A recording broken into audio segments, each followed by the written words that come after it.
Assalamualaikum warahmatullahi wabarakatuh. Qalu subhanaka la ilma lana illa ma 'allamtana innaka antal alimul hakim. Rabbi shrah li sadri wa yassir li amri wahlul 'uqdatam min lisani yafqahu qawli. Alhamdulillahirabbil alamin. Untuk teman-teman semuanya insyaallah pada kesempatan hari ini kita akan kembali mengaji kitab Terjemah Ayyuhal Walad karya Hujjatul Islam Syekh Al-Imam Al-Ghazali rahimahullahu taala. Melanjutkan kemarin nasihat dari beliau dari Hatim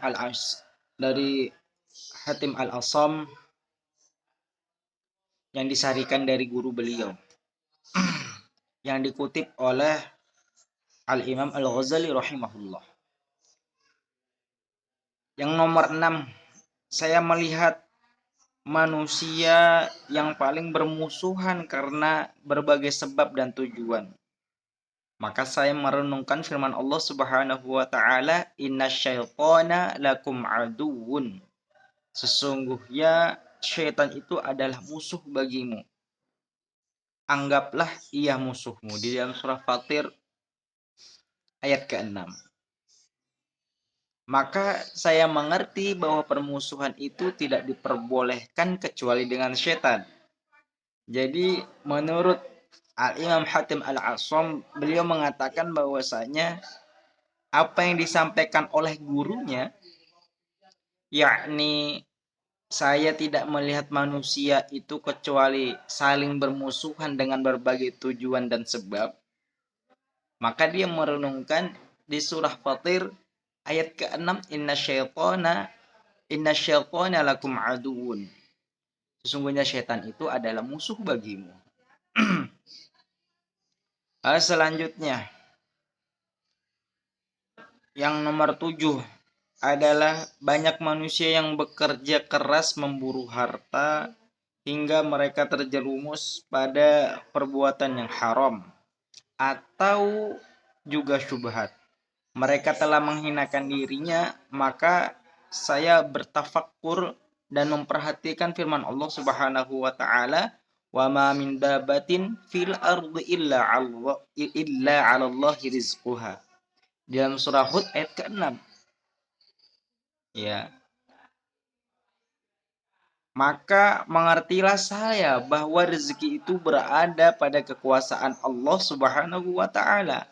Masalah rizki dialah yang menanggung. Karena itu saya bangkit memelihara ibadah kepadanya dan saya buang jauh-jauh rasa ingin memiliki juga rasa tamak. Nah, bagaimana? Kesimpulannya adalah kita manusia itu banyak yang bekerja keras sehingga kita terjatuh ke lembah, ke jurang kesyubhatan yang nyata.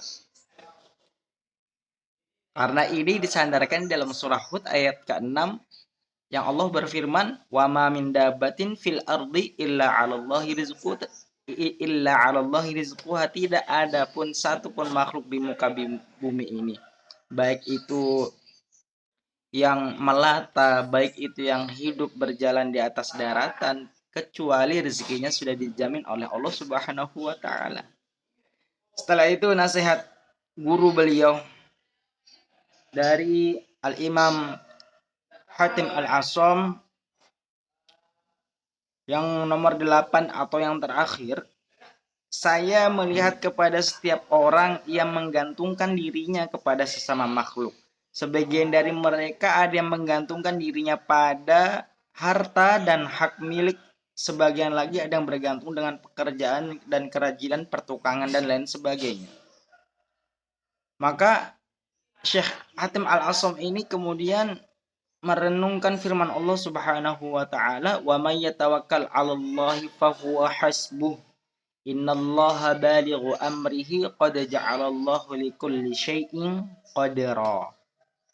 Dan barang siapa yang bertawakal kepada Allah, niscaya Allah akan mencukupkan keperluannya. Ya, niscaya Allah Subhanahu wa taala akan mencukupkan keperluannya. Baik itu keperluannya mendatang baik itu keperluannya yang sangat mendesak sekali, baik itu keperluannya besar kecil, sedikit banyak, indah, megah, atau yang remeh-temeh misalnya, Allah Subhanahu wa taala akan memenuhi. Asal kuncinya apa? Wa may yatawakkal 'ala Allah fahuwa hasbuh.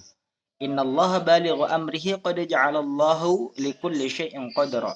Sesungguhnya Allah melaksanakan urusan yang dikehendakinya. Sesungguhnya Allah telah mengadakan ketentuan bagi tiap-tiap sesuatu.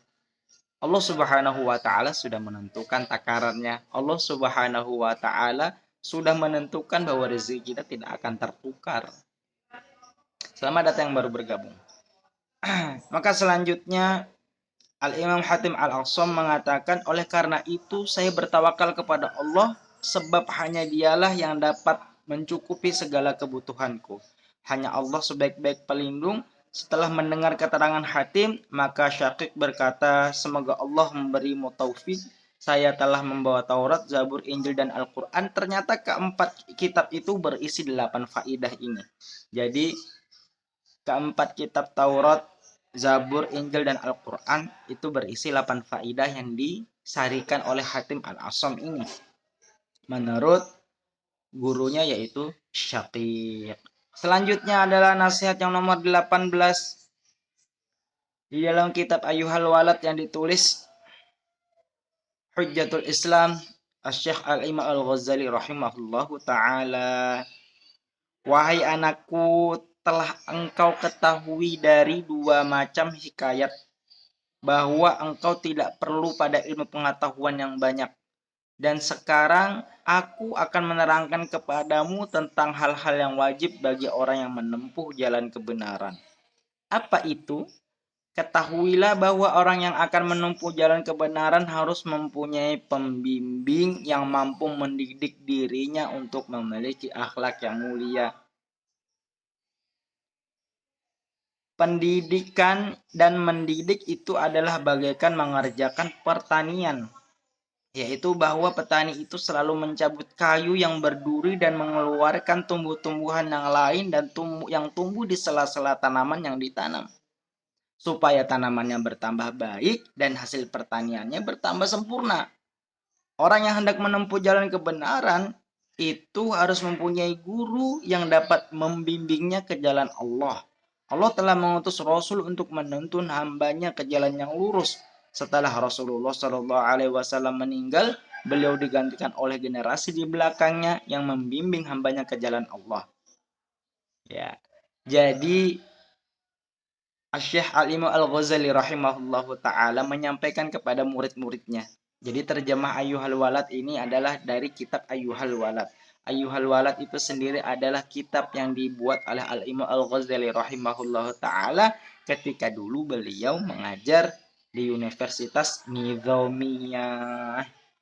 Di mana itu Universitas Nizamiyah? Universitas Nizamiyah waktu itu berada di Baghdad atau Irak. Sementara beliau itu adalah orang Persia ya. Beliau itu orang Persia di bagian dataran Iran di sana. Selanjutnya pentingnya kita mempunyai guru itu sama pentingnya ketika tanaman itu dirawat dan tanaman yang ditumbuh liarkan. Kita cek tanaman yang ditumbuh liarkan itu potensi panen dan bagus ketika dia bertumbuh dan ketika dia hendak dipanen itu sangat jauh sekali kualitasnya dengan tanaman yang dirawat dengan hati. Ya, apa misalnya? Ketika tanaman misalnya kita menanam padi itu dimulai dari membajak sawah. Sementara membajak sawah sebelumnya ada yang namanya menyemai bibit. Menyemai bibit pun begitu, ketika kita menarik dari wadah penyemaiannya itu tidak sembarang tarik. Harus dengan hati-hati, harus dengan tangan yang profesional. Itulah petani yang merawat tanamannya hingga nanti memasuki masa panen. Tentunya padi yang dihasilnya gemuk-gemuk. Beda dengan ketika padi ditumbuh liarkan saja, itu hasilnya ya kurus kering, sama-sama tumbuh, akan tetapi ya hasilnya tidak memuaskan. Hasilnya tidak memuaskan. Dijual pun kadang harganya rendah ataupun bahkan tidak laku sama sekali karena rusak kualitas berasnya.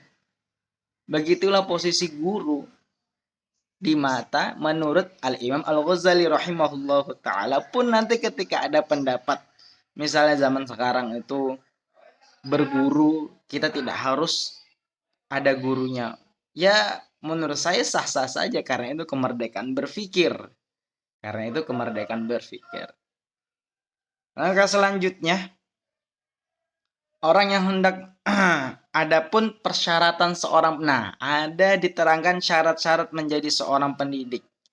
Al-Imam Al-Ghazali rahimahullahu taala mengatakan ia hendaknya harus alim, tetapi tidak setiap yang alim pantas menjadi khalifah. Inilah tanda-tanda orang alim itu. Ia adalah orang yang berpaling dari cinta dunia dan cinta kedudukan. Ia telah mengikuti seseorang bijaksana dan keteladannya, berurutan hingga dengan Rasul Shallallahu Alaihi Wasallam. Jadi dia syaratnya harus alim. Orang alim tidak harus menjadi khalifah. Karena kenapa? Biasanya orang alim dan khalifah itu ada beberapa part yang dia tidak bisa sejalan. Yang dia tidak bisa sejalan. Karena kekhalifahan itu untuk mengatur masalah situasi negara, sementara kealiman itu untuk mengatur kehidupan kita di dalam beragama untuk menuju Allah Subhanahu wa taala. Bisa dikolaborasikan atau tidak? Bisa, tapi tidak bisa saling mengalahkan satu hal dengan yang lain. Tetap kita dahulukan orang-orang alim daripada khalifah. Maka selanjutnya yang pastinya guru-guru kita itu menurut Al-Imam Al-Ghazali rahimahullahu taala itu sudah menyerap saripati kebijaksanaan dari gurunya muttasil ila Rasulillah sallallahu alaihi wasallam, bersambung dengan Rasulullah sallallahu alaihi wasallam dalam segi kebijaksanaannya. Apakah zaman sekarang ada? Ada. Tapi biasanya zaman sekarang itu guru-guru yang seperti itu humul, nggak punya medsos, nggak kayak ya yang biasanya kita buka-buka di medsos. Nah, apakah salah orang yang bermedsos? Tidak.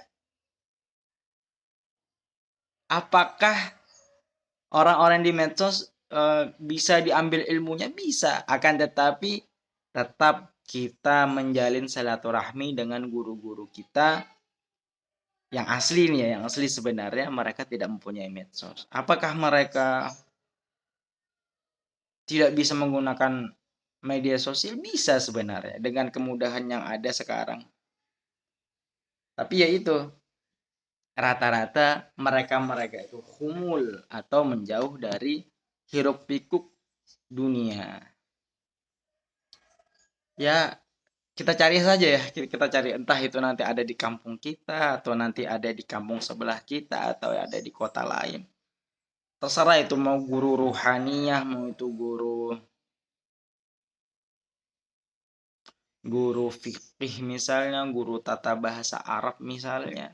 Rata-rata orang-orang pintar itu malah jarang ada yang bermedsos. Saya juga masih bingung. Kenapa? Kenapa seperti itu? Masih bertanya-tanya. Bismillahirrahmanirrahim. Bismillahirrahmanirrahim. Ia selalu mengusahakan perbaikan dalam melatih diri. Apa itu melatih diri? Melatih diri itu adalah riyadhah. Riyadhah itu adalah melatih diri kita untuk menundukkan hawa nafsu kita agar tidak liar ya. Karena an-nafsu katifli. Nafsu itu seperti anak kecil, kalau diturutin terus mengelunjak dia. Mau ini, mau itu, mau ini, mau itu. Sedikit makan. Jadi cukup berat ya menjadi guru. Coba dengarkan nasihat Imam Al-Ghazali ini. Orang-orang kita misalnya kayak saya ini live kayak gini terus upload sesuatu di medsos, Yang pertama ya, dengerin deh. Yang pertama, sedikit makan, kita banyak makan. Itu syaratnya orang alim tuh sedikit makan. Yang kedua, dengerin. Sedikit tidur, kita sedikit-sedikit tidur. Kita nggak akan bisa mencapai derajat orang alim. Yang kedua, banyak sholat. Kalau kita sedikit sholat, ya wajar kita ini adalah murid. Lagi dengerin, banyak sedekah. Ini kalau kalian mau cari guru ya. Kalau teman-teman mau cari guru yang seperti ini. Banyak mohon maaf. Mohon maaf, tadi sedikit itu. Sedikit bicara. Kalau kita dikit-dikit bicara. Terus setelah itu banyak sedekah, banyak berpuasa. Bahkan ada di satu momen beberapa guru-guru kita yang memang itu mutasil ila Rasulullah sallallahu alaihi wasallam, saya pribadi tidak pernah membeda-bedakan ulama ahlus sunnah wal jamaah, ulama misalnya teman-teman salafi misalnya, atau di jamaah tabligh misalnya. Masing-masing kita ini punya orang alim-alim sendiri.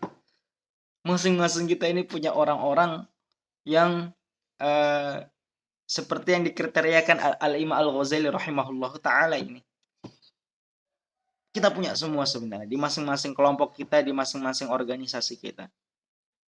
Selanjutnya, kalau ada pertanyaan nggak apa-apa, kita sambil berdiskusi teman-teman. Selanjutnya, syaratnya guru itu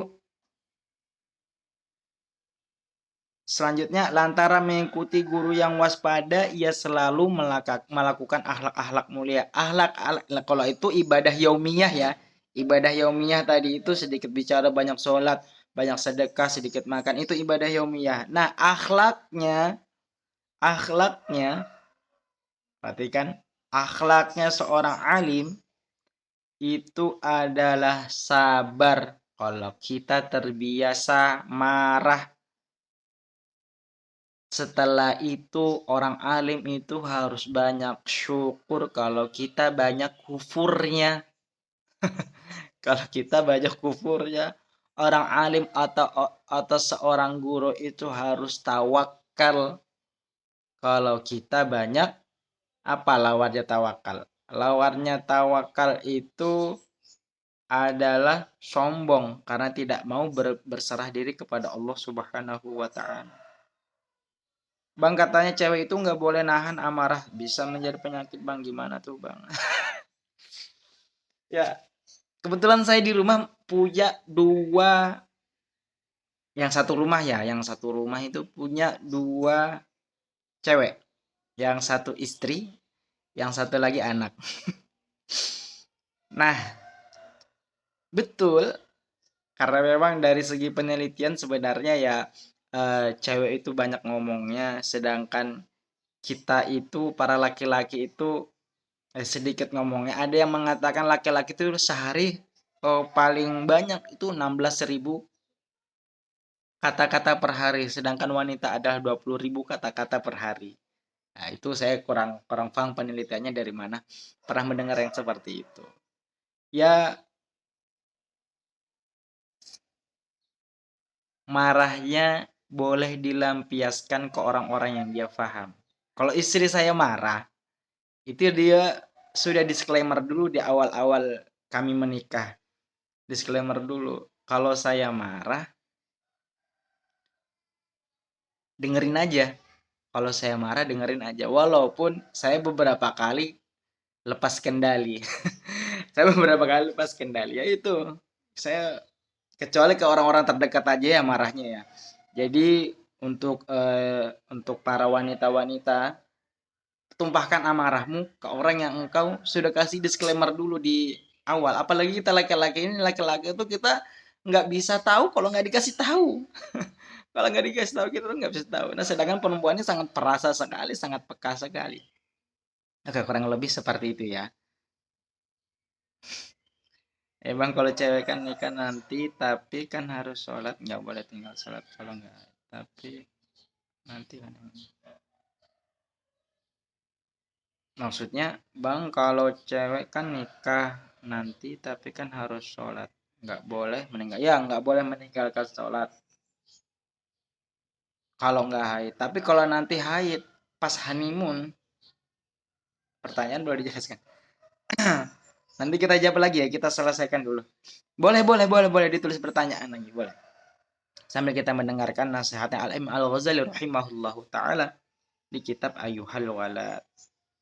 Bismillahirrahmanirrahim. Sedangkan syaratnya sebagai seorang alim itu adalah yakin. Kalau kita tidak kurang yakin dengan Allah Subhanahu wa taala. Bahkan sebagian guru-guru kita tuh ada yang pelafalan Al-Qur'annya tuh nggak jelas, tapi saking yakinnya mengucapkan bismillah saja itu nggak fasih sama sekali. Kadang di sebagian dialek itu misalnya di Jawa bismillahirrahmanirrahim. Mohon maaf. Bismillahirrahmanirrahim. Bismillahirrahmanirrahim.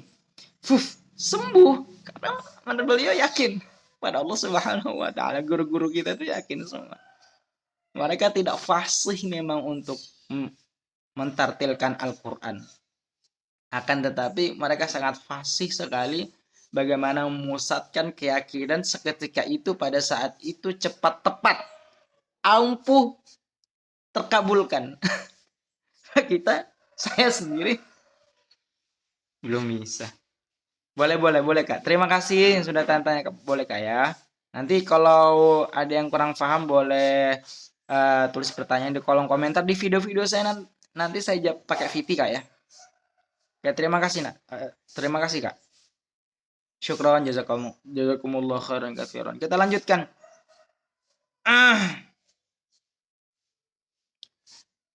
Yang selanjutnya adalah dermawan. Dermawan itu murah, ringan tangan, membantu orang, ringan harta, membantu orang. Kalau kita ya bakhilnya yang kita dahulukan daripada dermawannya.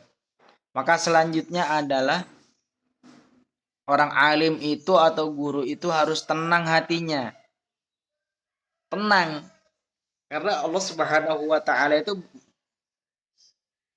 berfirman di dalam di juz 29, saya lupa surahnya.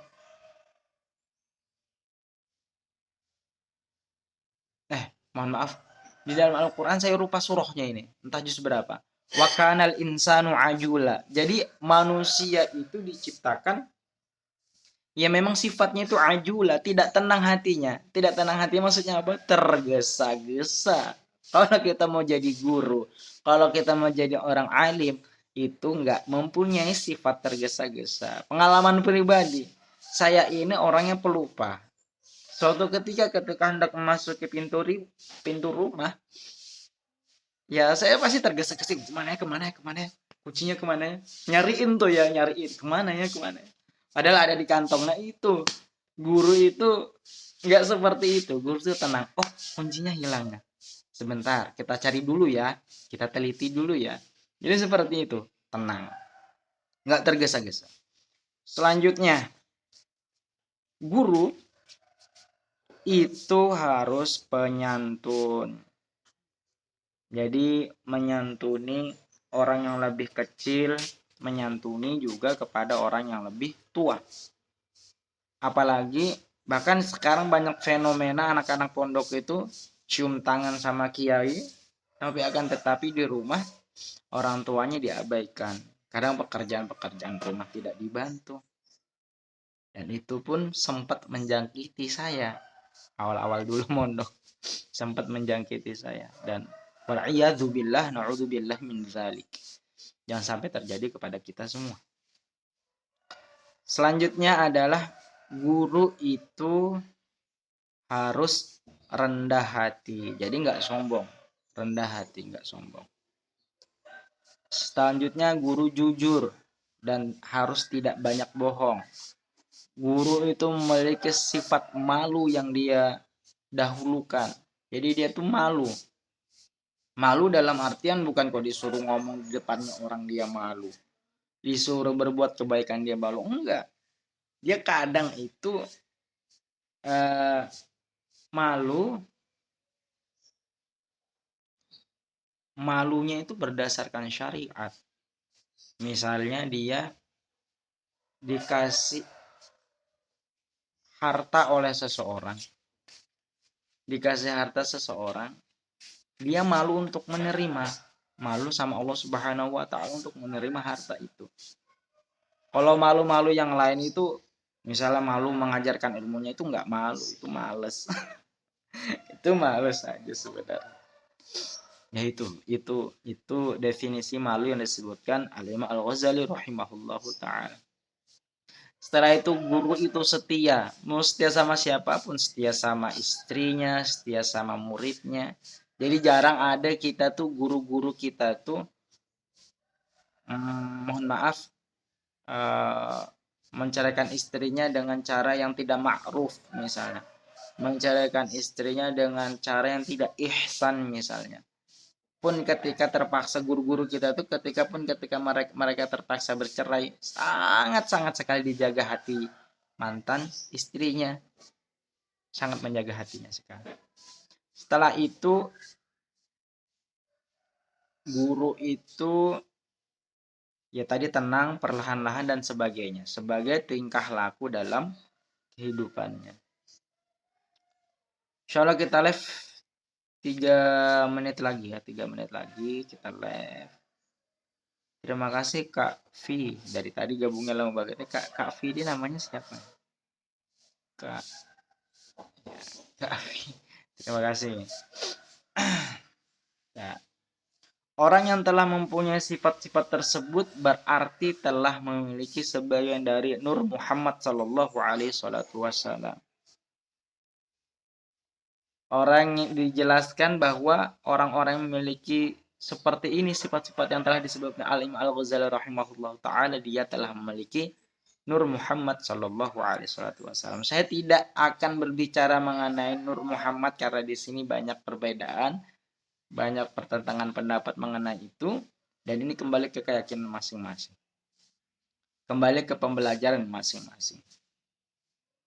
Ia patut dijadikan pembimbing, namun orang seperti ini amat sulit ditemukan. Yaitu kan, Al-Imam Al-Ghazali rahimahullah ta'ala yang alim seperti itu menyatakan amat sulit ditemukan.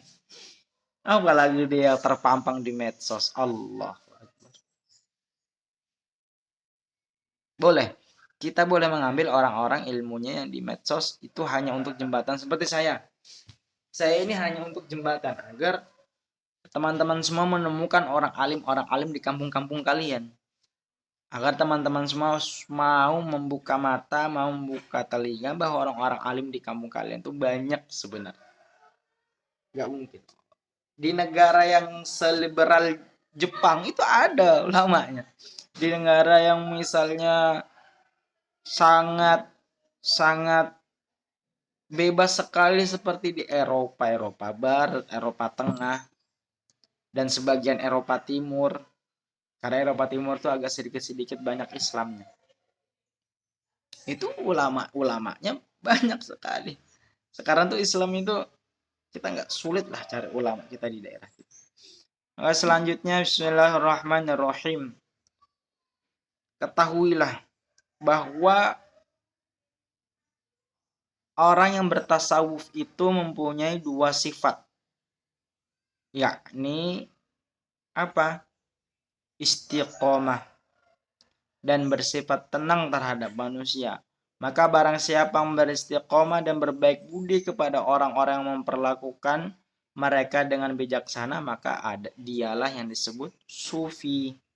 Yang dimaksudkan dengan istiqomah ialah menembus hal-hal pribadi dan berakhlak karimah dengan sesama makhluk. Sedangkan yang dimaksud dengan berakhlak karimah, ia tidak memaksa kehendaknya sendiri, tetapi memaksakan diri untuk mengikuti segala yang diperintahkan oleh Al-Quran dan As-Sunnah. Ketahuilah bahwa engkau juga bertanya kepadaku tentang ubudiyah. Wallahu a'lam bishawab.